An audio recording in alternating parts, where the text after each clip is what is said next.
শহীদ president Ziaur Rahman যখন BNP প্রতিষ্ঠা করে তারপর থেকে এখন পর্যন্ত এই এলাকার মাটি ধানের শীষের ঘাঁটি। কিন্তু ধানের শীষ যদি বারবার মনে করে যাকে ইচ্ছা তাকে মনোনয়ন দিয়ে এলাকার মানুষের ভাগ্যকে আর পরিবর্তন হতে দেবে না, এলাকার মানুষ কি সেটা মানবে? যখন মনোনয়ন রুমিন ফারহানার আসনে ঘোষণা করা হলো না, আমার এই দুই উপজেলা থেকে বলা হয়েছিল রাস্তা বন্ধ করে দেব কিনা।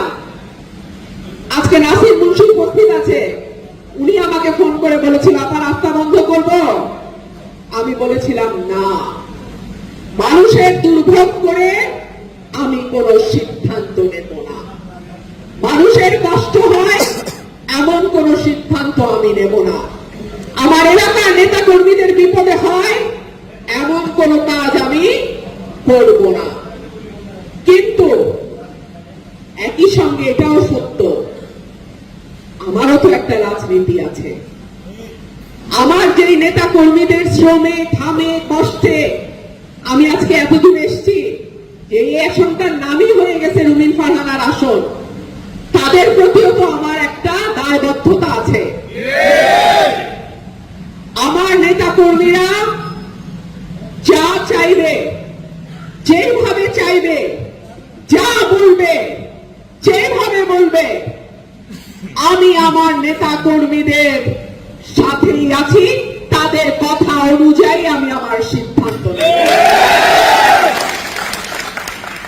সরাইল এবং আশুগঞ্জ আমার বাবার স্বপ্নের এলাকা। আমার বাবা আপনাদের পূর্বপুরুষ বাবা দাদার ভোটে নির্বাচিত হয়েছিল, কিন্তু তৎকালীন আওয়ামী লীগ সরকার তাকে কাজ করতে দেয় নাই। তার জায়গায় মিথ্যাভাবে তাহের উদ্দিন ঠাকুরকে এমপি ঘোষণা করে সেই যে এলাকার দুর্ভোগ শুরু, সেই কষ্ট, সেই দুর্ভোগ, সেই অবহেলা, সেই লাঞ্ছনা, সেই বঞ্চনা এখনো শেষ হয় নাই। সুতরাং যাদের পরিশ্রমে আজকে আমি এইখানে রুমিন ফারহানা হয়ে এসে দাঁড়াতে পেরেছি, তারা আমাকে যেই আদেশ দিবে সেই আদেশ আমি অক্ষরে অক্ষরে পালন করব ইনশাআল্লাহ।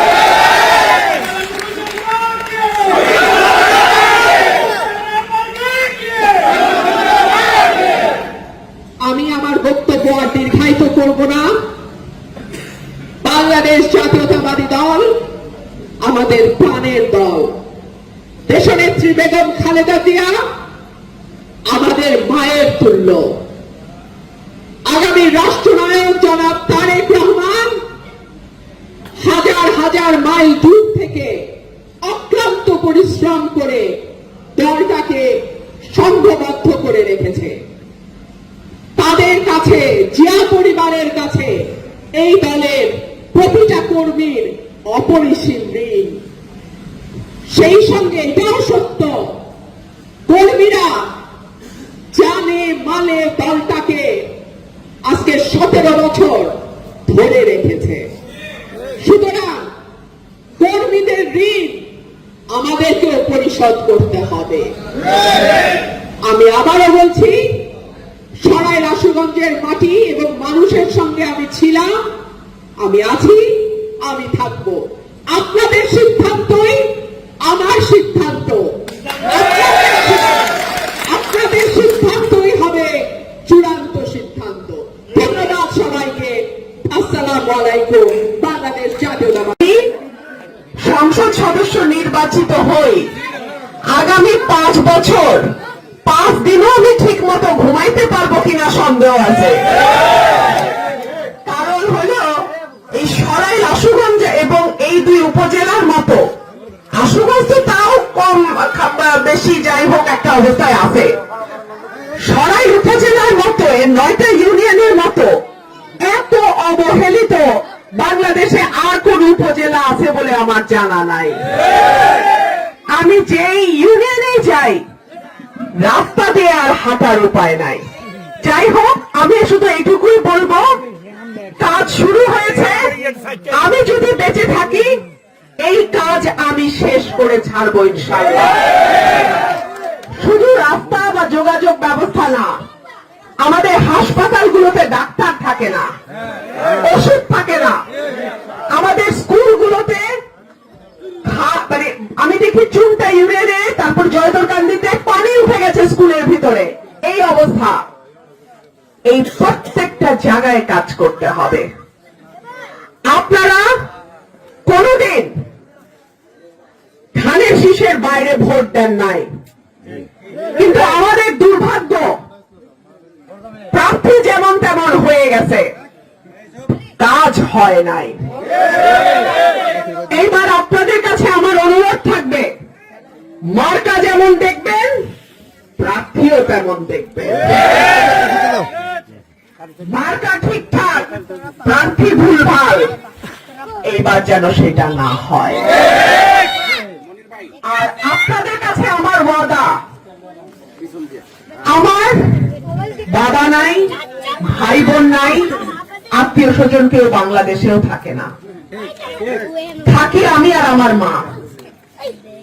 আপনারাই আমার ভাই, আপনারাই আমার চাচা, আপনাদের সন্তানরাই আমার আপন সন্তানের মতো। আমি যতদিন বেঁচে আছি এই মাটি ছেড়ে আমি কোথাও যাব না।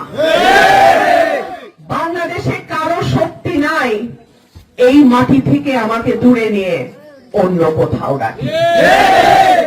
যদি বিদেশে থাকতাম, ভালো জীবন যাপনের দিকে আমার নজর থাকতো, তাহলে 2004-এ ব্যারিস্টারি করে লন্ডনেই থাকতে পারতাম, ফিরে আসার আমার দরকার ছিল না। আপনাদের টানে, মাটির টানে, বাংলাদেশের টানে, এই দেশের মানুষের টানে আমি ফিরে আসছি।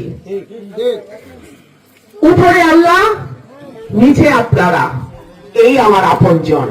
আপনাদের বাইরে আমার কেউ নাই। আপনারা আমার জন্য দোয়া করবেন। আমার যতটুকু সাধ্য তার সর্বোচ্চটা দিয়ে আমি আমার কাজ করবো ইনশাআল্লাহ। আর যদি আমি আপনাদের ভোটে, আপনাদের সমর্থনে এমপি নির্বাচিত হই, বালুর ব্যবসা, মাটি কাটার ব্যবসা, অন্যের নামে মামলা দেওয়ার ব্যবসা, অন্যের জমি দখল করার ব্যবসা, অন্য দলের মানুষের উপর জুলুম করার ব্যবসা, এই কোন ব্যবসা আমি আমার এই এলাকায় হইতে দিই। আমি সাধারণ মানুষের নেত্রী, আমি সাধারণ মানুষের কর্মী, আমি সাধারণ মানুষের সেবক। আমি কোন নেতা বুঝি না, আমি কোন দলের কমিটি বুঝি না। আপনারা আমাকে ভালোবাসা দিয়ে এতদূর আনছেন, আপনাদের ভালোবাসা দিয়েই আমি আমার বাকি রাজনৈতিক জীবনটা পার করতে চাই। আপনারা সবাই ভালো থাকবেন, আমার জন্য দোয়া করবেন, এবং ভোটটা আপনাদের এই বোনকে দিবেন।